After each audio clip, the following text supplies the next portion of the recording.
E aí galera, tudo bem? Então eu sou Marcelo Azevedo, sou roteirista, sou ator, sou diretor, produtor e editor de vídeo e estou aqui hoje para falar sobre roteiro.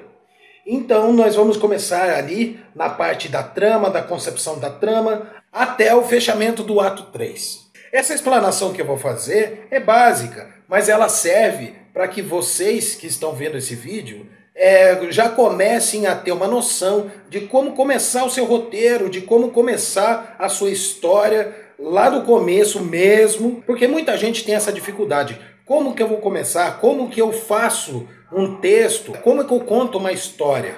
Como que eu conto uma história fazendo um roteiro? Então, vou começar aqui pela concepção da trama. A maioria da contação de história, ela acontece mais ou menos do mesmo jeito. Tá? Então vamos começar aqui com a definição de trama. A trama é a maneira de como a história evolui, do começo ao fim. Então existe um padrão, né, para que essa história seja contada. E por isso foi determinado que existe um tipo de trama que quase todas as histórias têm, chamada trama clássica. Na trama clássica, a história tende a evoluir de uma maneira linear, com começo, meio e fim. E também tende a ter um protagonista que luta pelos seus objetivos. E a história tem um final fechado. O que significa final fechado? Significa que você vai ter aquele ponto final, o ciclo da história realmente fechou, né? Todos os problemas foram resolvidos, fecha o ciclo. A história pode não ser linear. O que quer dizer isso? Que ela pode ser contada de maneira que os tempos da história variam. Ou seja, se uma história aconteceu em 50 anos, você pode começar a contar essa história iniciando pelo ano 10, indo para o ano 30, voltando ao ano 5, indo ao ano 40. Isso é uma questão experimental, contando também que o final pode ser aberto, que é o contrário do final fechado. O final aberto é determinado por a não solução de determinados problemas que existem dentro da narrativa. Sabe aqueles filmes que você vê e de repente ele termina e você fica naquele cri-cri, cri-cri, cri-cri. É aquela reticências que no final existe para que você também possa interpretar ele do jeito que você quiser. Depende do seu repertório, depende de como você está conectado com essa história. O autor do livro Story, o Robert McKee, eu vou comentar mais tarde sobre esse livro, ele determinou 3 tipos de trama.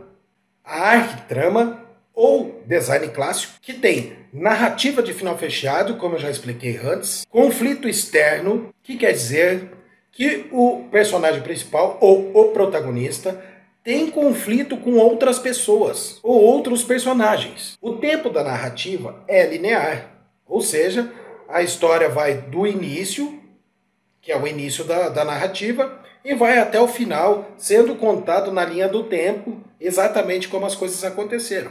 E tem uma realidade consistente, que quer dizer que tudo que tem dentro da narrativa, todas as problemáticas e as soluções, elas têm uma lógica e que a gente entende essa lógica a partir não só da possibilidade do que pode acontecer na história, como também a gente identifica as realidades do nosso mundo. Um exemplo que eu vou dar da arquitrama ou design clássico é o filme Poderoso Chefão 2. Agora nós vamos entrar na mini-trama ou minimalismo, que tem as características de final aberto, o conflito interno do protagonista, que é o conflito que ele tem com ele mesmo. Algumas situações que podem ter acontecido antes de começar a história, ou podem acontecer no meio da narrativa, né? O fato dele estar gordo, por exemplo, e querer emagrecer, o fato dele ser alcoólatra e querer parar de beber, isso são todos conflitos internos.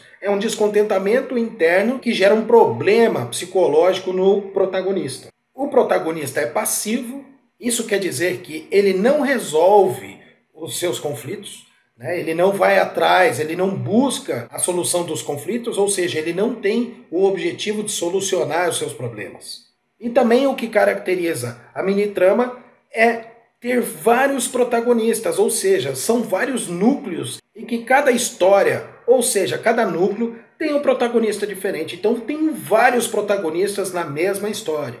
Um exemplo que eu vou dar de mini-trama é o filme Babel, que tem várias histórias paralelas sendo contadas e cada núcleo dessa narrativa tem os seus protagonistas. E o terceiro tipo de trama que eu vou colocar agora é a antitrama, ou a antiestrutura, que é baseada em narrativas de coincidências, o tempo não linear e realidades inconsistentes. Por exemplo, eu nem vou explicar a realidade inconsistente, porque eu já vou colocar um exemplo clássico aqui desse tipo de trama, que é Monty Python e o Cálice Sagrado. Para quem assistiu esse filme, vai entender completamente o que é uma realidade inconsistente. Para quem não assistiu, eu vou dar um exemplo do que acontece no filme.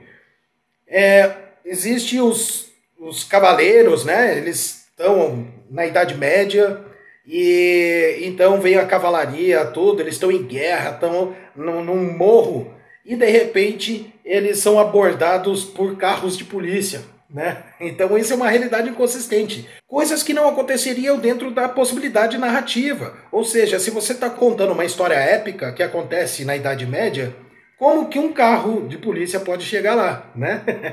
Então estão aí esses três tipos de trama, determinados por Robert McKee em seu livro Story, e que daqui a pouco eu já vou dizer um pouquinho mais sobre ele, porque eu vou dar 3 livros aí no final, para você que está querendo se tornar um roteirista ou se aventurar como roteirista. Existe uma palavra técnica no cinema, no mundo cinematográfico, que se chama plot. Então, todas as vezes que você ouvir essa palavra plot, isso quer dizer que a pessoa está querendo saber sobre a trama do filme. Por exemplo, no meu roteiro, chamado Merci, o plot do filme é: um serial killer que foi preso por um policial se vangloria de ter matado as pessoas que cometeram pecados capitais. Você veja que esse plot é uma frase que você constrói com uma problemática e a partir disso você desenvolve a história, os diálogos, quem são os personagens, né? O protagonista, antagonista, né? da história, da narrativa. E a partir de então você já começa a escrever a história em si, do começo até o final. Só que antes de começar um roteiro, a gente precisa ter um tipo de organização para entender como vai ser esse começo e meio e fim da história. Por isso, a gente faz, ou costuma fazer, uma espécie de redação contando a história do começo, meio e fim, colocando algumas locações, os personagens dessa história, menos os diálogos. Esse tipo de documento chama argumento. O argumento é o documento que antecede o roteiro. Ele serve para que você conheça essa história de começo, meio e fim e facilite depois você a determinar esse começo, meio e fim no roteiro. Então você já fez o argumento, fez aquela sua redação com todos os personagens, as locações, os lugares por onde passam, né, a narrativa, o mundo dessa narrativa, está tudo determinado, menos os diálogos. Então, numa história, você tem 3 atos. O primeiro ato é a apresentação dos principais personagens e dos personagens que começam a história, o universo que essa história está situada e a situação que o protagonista se encontra. Esse é o momento do entendimento das necessidades do personagem principal na história. Aí vem o segundo ato, que é quando o protagonista começa a viver uma transformação ou confrontação. E aí pulamos para o terceiro e último ato, que é a resolução da narrativa. Esse é o momento que o protagonista se transforma por completo, resolvendo os seus problemas, tanto internos quanto externos. Você já planejou a trama de uma história, já fez o argumento, então agora está na hora de começar o roteiro. O roteiro é o filme escrito de forma técnica, que contém cenas por ordem, as locações, o tempo, os personagens e os diálogos. Eu vou lembrar uma coisa aqui para vocês que é importantíssimo. Toda história é obrigatório ter um conflito. Por que é obrigatório? Porque é o conflito que move a história para frente. E o que é o conflito? É a necessidade do personagem quando ele não consegue cumprir seus objetivos. Então nós temos 3 tipos de conflito. O conflito interno, quando o protagonista tem problema com ele mesmo. Um exemplo disso é o protagonista é alcoólatra e ele quer parar de beber. Nós temos também o conflito pessoal, que é quando o protagonista tem problemas com outros personagens. E por último tem o conflito extrapessoal, que é quando o protagonista tem problema com algo não humano.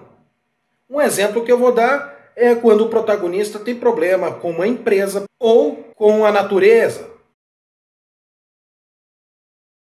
No começo do roteiro, ou seja, no ato 1 ou no primeiro ato, é necessário apresentar o protagonista e outros personagens que participam desse mesmo ato.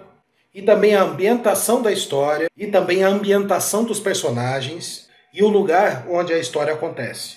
Se o antagonista aparece nesse momento, ou seja, no primeiro ato, é muito importante lembrar que ele é peça fundamental da história e que a importância dele é tão grande quanto a do protagonista. Em filmes de terror, é comum antagonistas ganharem mais prestígio do que os protagonistas. Hannibal é um grande exemplo desse gênero. Então agora vamos entender como passar do ato 1 para o ato 2 e do ato 2 para o ato 3. Então lá atrás eu disse que a trama era chamada tecnicamente de plot. Existe também uma outra palavra técnica chamada plot twist, que significa reviravolta ou ponto de virada. Então, ao finalizar o primeiro ato, para passar para o segundo ato, existe o primeiro ponto de virada ou a primeira reviravolta. Esse primeiro ponto de virada é o momento que estabelece a mudança da rota do personagem principal ou protagonista. E aí começa o segundo ato, que se desencadeia uma série de eventos que levam o protagonista para outra direção. E a partir daí, a história vai se encaminhando em direção ao clímax. O clímax é o ponto mais alto da tensão de uma narrativa. É o ponto em que a ação atinge o seu momento crítico, tornando o desfecho inevitável. O desfecho ou conclusão é a solução do conflito, produzido pelas ações dos personagens.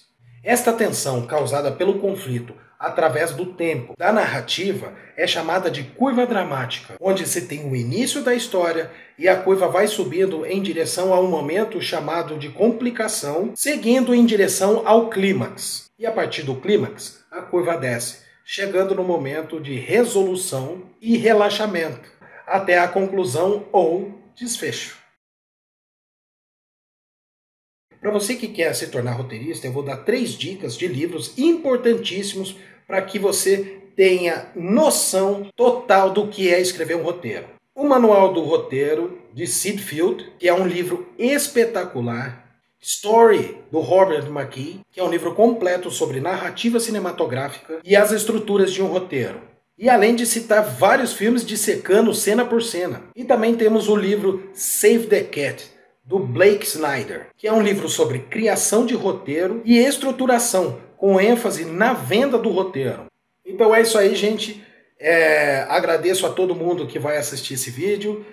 Espero que essa fase 1, escritor cinematográfico ou roteirista, que é o primeiro vídeo que eu estou fazendo sobre o tema, possa esclarecer algumas coisas. Na sequência eu vou fazer mais vídeos e vou colocar no canal. Então vou deixar aqui na descrição já o meu canal, que tem algumas coisinhas lá, algumas situações aí de trabalho lá também, mas eu vou colocar esses vídeos nesse mesmo canal, então vou deixar aqui nas descrições, beleza? Um abraço e tudo de bom para vocês, que venham muitos roteiros por aí.